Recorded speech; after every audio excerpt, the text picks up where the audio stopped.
Hello, everyone, and welcome.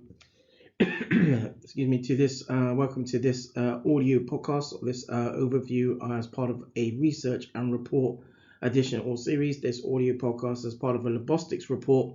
This audio podcast overview as part of a ZtormLabostix production. In today's overview,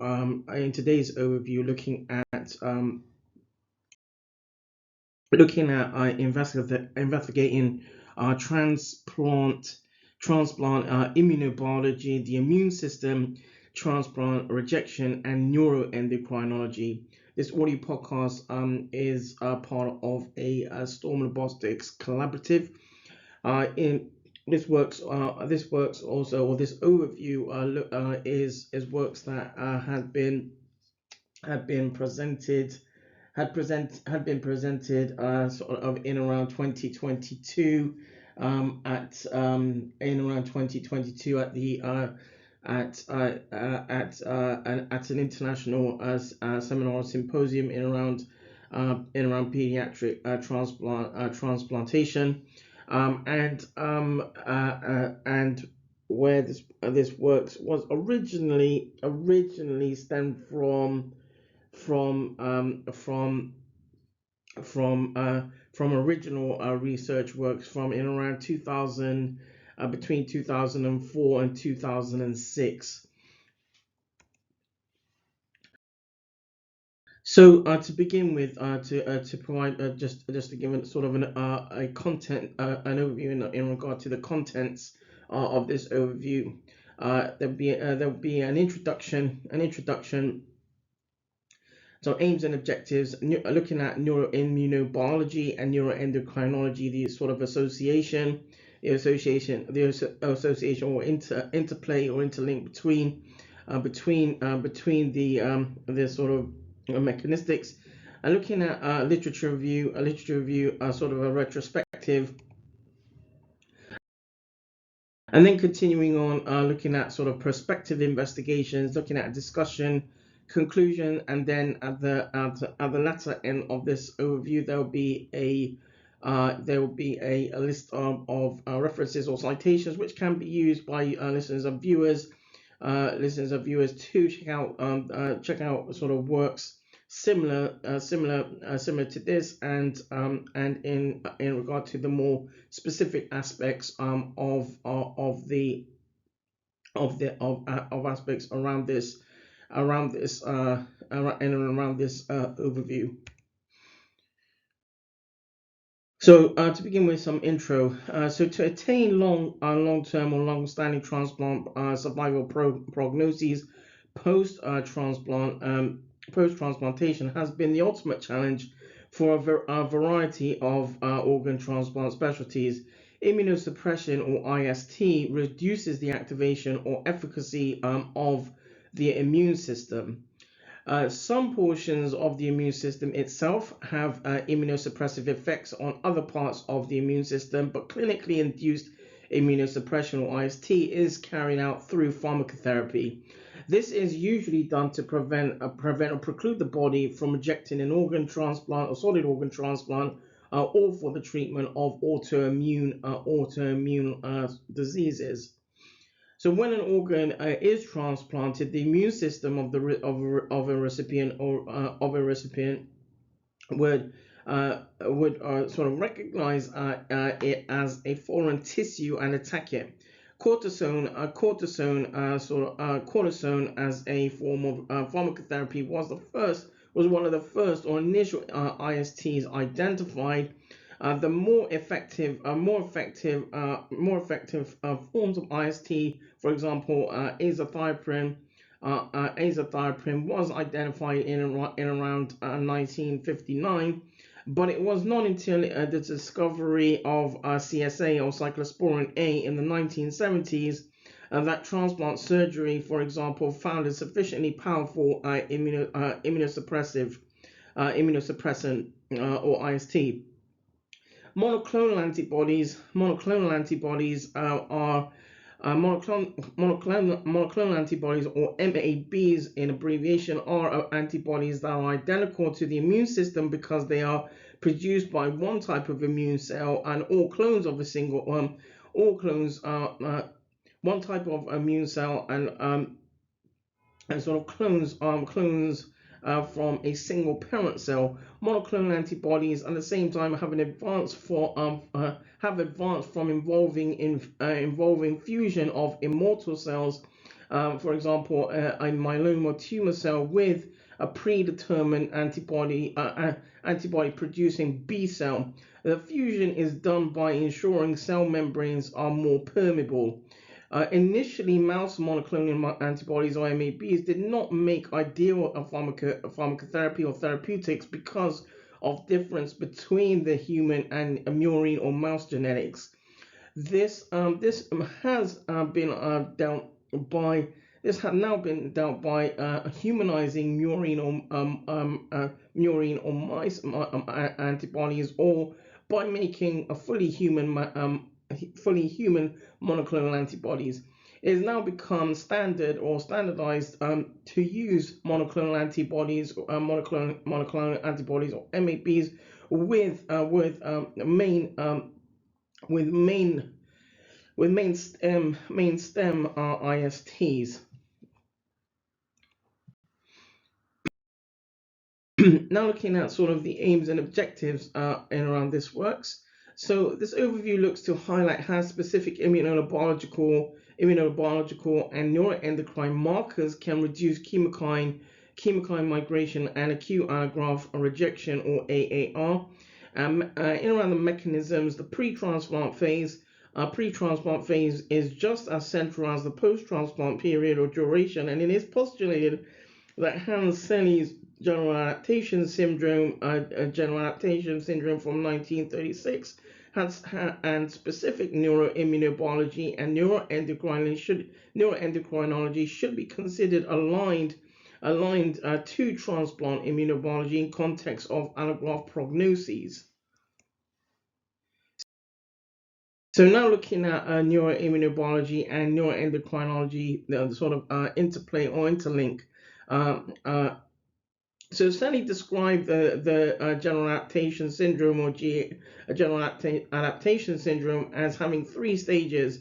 Number one, alarm reaction, where the body sort of detects an external stimuli. Secondly, adaptation, where the body interacts defensive countermeasures against the stressor. And thirdly, exhaustion, when physiologically the body runs out of defenses. And it would seem acceptable that the stage 2 corresponds to episodes of AAR. Change in the amount of natural killer cells, or NK cells, and stress influence activity is an important defense mechanism or mechanistic of the body, and it constitutes as a component of the preparation for defense against potential pathogen penetration. When we get when individuals, for example, become stressed or angry, as opposed to depressed or anxious, in this context, listeners and viewers, the entire body responds. It instantaneously becomes tense, and physiologically or automatically the body moves towards fight and or flight. When relaxed, then physiologically the entire body becomes relaxed. Stress hormones can change the immune cell behavior and the activity of the entire immune system. Studies involving transplant immunobiology and neuroimmunobiology should be included in and through investigations to better understand acute allograft rejection, or AAR. So now looking at sort of some of the literature, and from a sort of a retrospective basis. So O'Leary in around 1990 highlighted that chronic stress has been associated with a suppression. A suppression of the immune system, and again, for the listeners and viewers, there is a difference, and there a difference, and where evidence where evidence is documented and published, where there's where in amongst the evidence, in amongst the evidence and amongst the literature, there is sort of informed sort of basis in around the difference between acute stress and chronic and chronic stress. Chronic stress over time sort of dampens, sort of from a quick perspective, it sort of dampens certain cell types, where acute stress will actually which actually sort of initiate a sense of mobilization around particular cell types around the immune systems, thus propagating a sense of attack or preparing an attack, a sense of preparing an attack from the body, from the immune system, in context of in context of pathophysiology. So chronic stress has been associated with the suppression and sort of a dampening of immune function, and there is evidence that the immune system may not adapt over time. There is also work by Adder and Cohen in around early 90s, again in the early 90s, around 93. That highlighted both conditioning and stressful stimulation exert biological effects that can alter the development and or progression of immunologically mediated pathophysiological processes. Works by Dabar in around the mid 90s, and around 1995, around 1995, and found that significant and selective changes in numbers and percentages of cells or particular and specific cell types are identified in peripheral blood, in around peripheral blood, and where in peripheral blood, leukocytes, for example, during stress, in subpopulation of rat or rodent models have been identified, and works by Evans and team in around 1995 examined or investigated how stressful events and depression may affect sort of cellular immunological parameters in subjects with and without HIV infection and cytotoxic T lymphocyte phenotypes. Mills and team in around 1996 examined or investigated relationships between psychological characteristics and immune responses to an acute laboratory stressor. Such distribution may significantly affect the ability of the immune system to respond to potential or ongoing immune challenge. And then in around 1996, Shedlowski and Schmidt discuss or inform that stress and in around stress and the immune system, and inform that acute stressors and physical activity have been identified or shown to transiently enhance immune responses. These stress effects on the immune system, on immunity, seem to be mediated through endocrine factors. Thus being main hormonal sort of factors, between pathophysiology and amongst the immune system. And since hormones, neurotransmitters and neuropeptides can interact with cellular components of the immune system. And then it was Goebel and Mills in around 2000 that investigated the effects of acute psychological stress and exhaustive physical activity or exercise on the expression and density of adhesion molecule, specifically L-selectin, LFA1, and ICAM1 on monocytes, granulocytes, and lymphocytes. And then it was Segreger and colleagues in around 2000 in 2000, in around 2000, that highlighted chemokine receptors are present in acute allograft rejection and correlate with distribution of T cells. And then it was sort of in around 2000, 2002, Hancock and team highlight the varied chemokine receptor expression in cardiac allograft rejection. It was in around 2002, in around 2002. At the same time, Cockwell and team demonstrate the importance and the role of chemokine receptors in acute allograft rejection context of in context and in and around in context and in and around renal transplantation.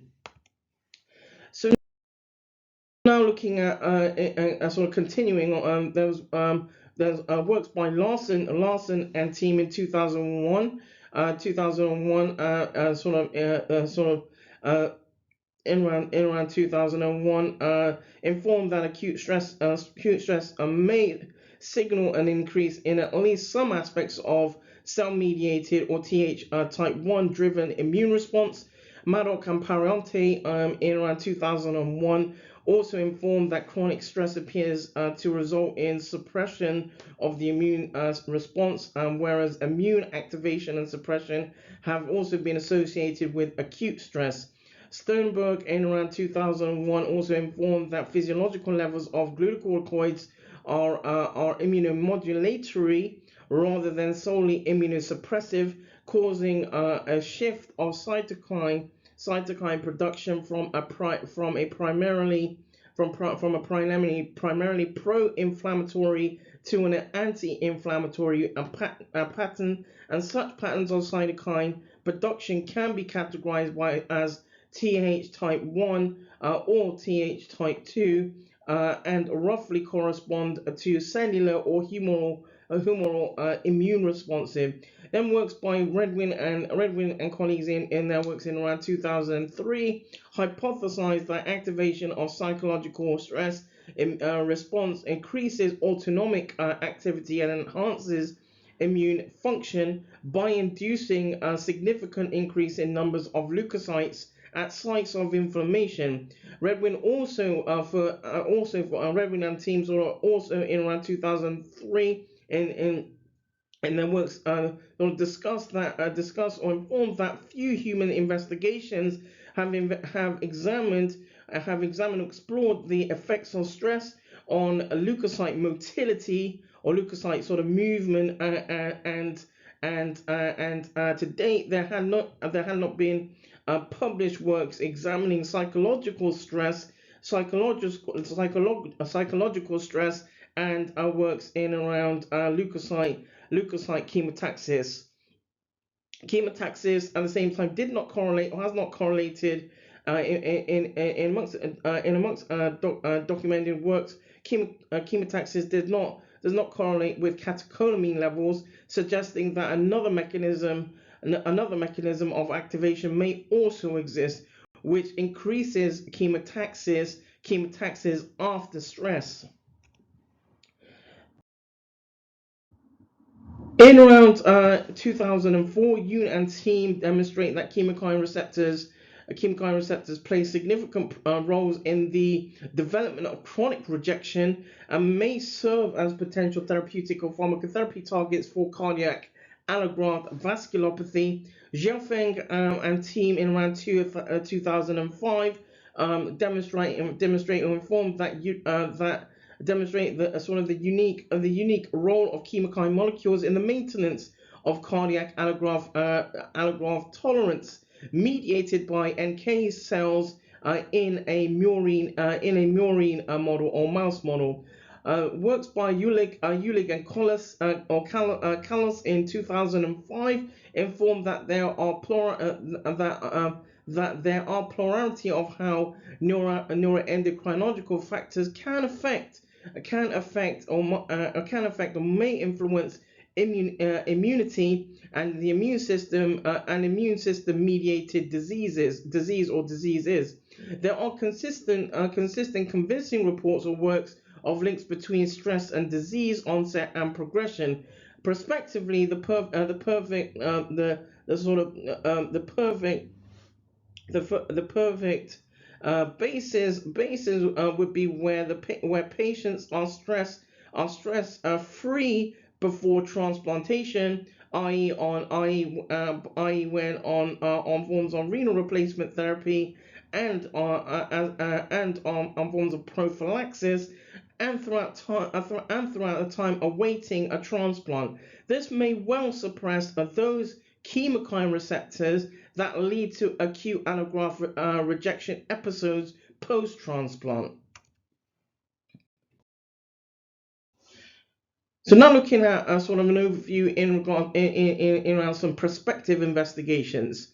So firstly, to observe chemotaxis for chemokine receptors, cellular adhesion molecules, and monoclonal antibodies, and to use flow cytometry analysis to identify movement. Secondly, measuring stress neuroendocrine levels pre and post transplant would be complementary investigations. Thirdly, monitoring stress levels in pre-transplant duration is of importance. Fourthly, investigation with chemotaxis assays could potentially observe catecholamines with repeated stress, and this would potentially allow to help identify which hormones or neuroendocrines influence chemokine receptor migration. Fifthly, a study or investigation that incorporates chemotaxis and monoclonal antibodies with neuroendocrine post transplant would also be complementary investigations. Comparing the pre-transplant phase and observing chemokine receptors and neuroendocrine without monoclonal antibody therapy or treatment or pharmacotherapy would be important, and with this, examining or investigating the effects of acute stress and exhaustive physical activity on chemokine receptor migration would be complementary. Seven studies or investigations with natural killer cell activity and cortisol and chemokine receptors in pre and post transplant phases may also be important. Eight, conducting or carrying out investigations that relate acute chronic stress, cytokine activity, and depression may show significant correlations between the immune system and neuroimmunobiology. And nine, measuring neuroendocrine function with the hypothalamic adrenal axis or HPA and chemokine receptor migration in pre and post transplanted recipients would be important.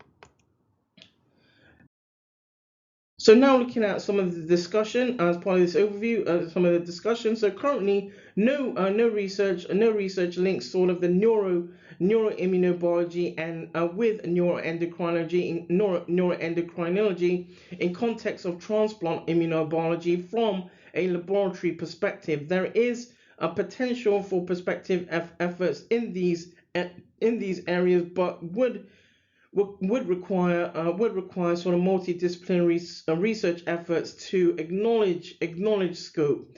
And whilst there are complexities when regarding prolonging transplant allografts, in published efforts surrounding this research and surrounding research, one of the questions that has been put forward would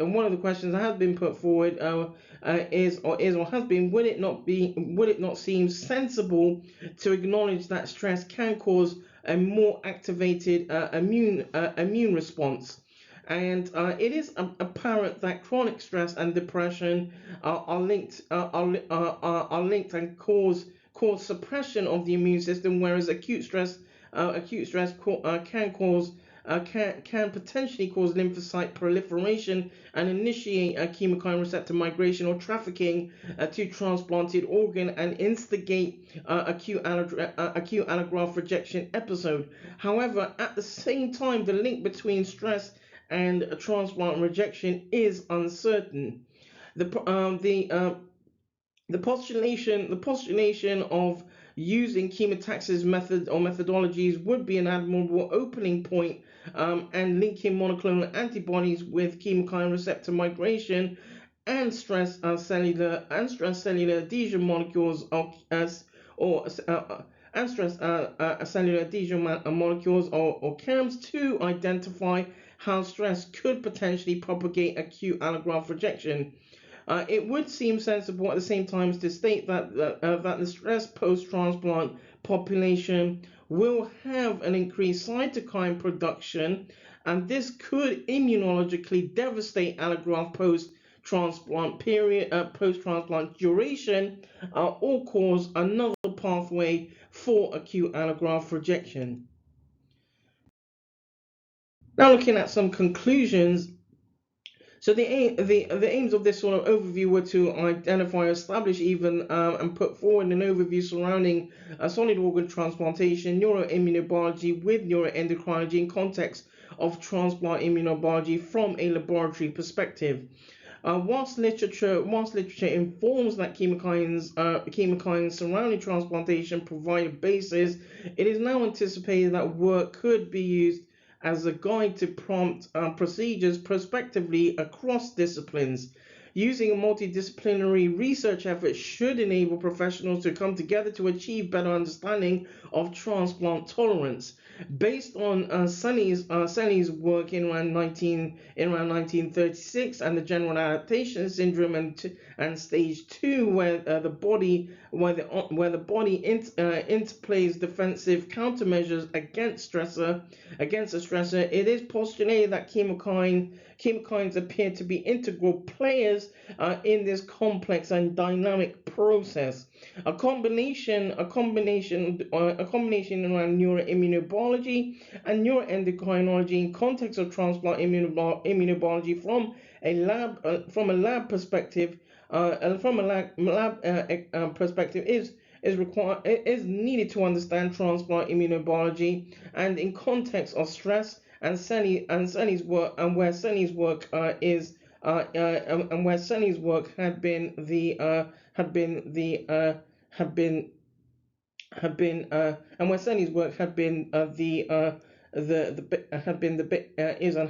basis. So on this sort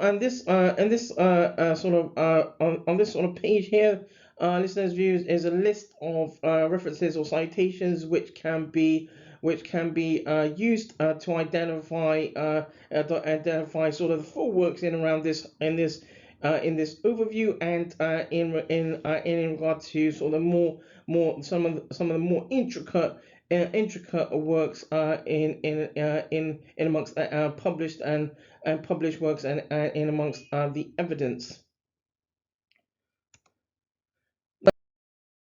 That draws this audio podcast to a close. This audio podcast as part of a research and report. This audio podcast as part of a Labostix report. This audio podcast as part of a ZtormLabostix production.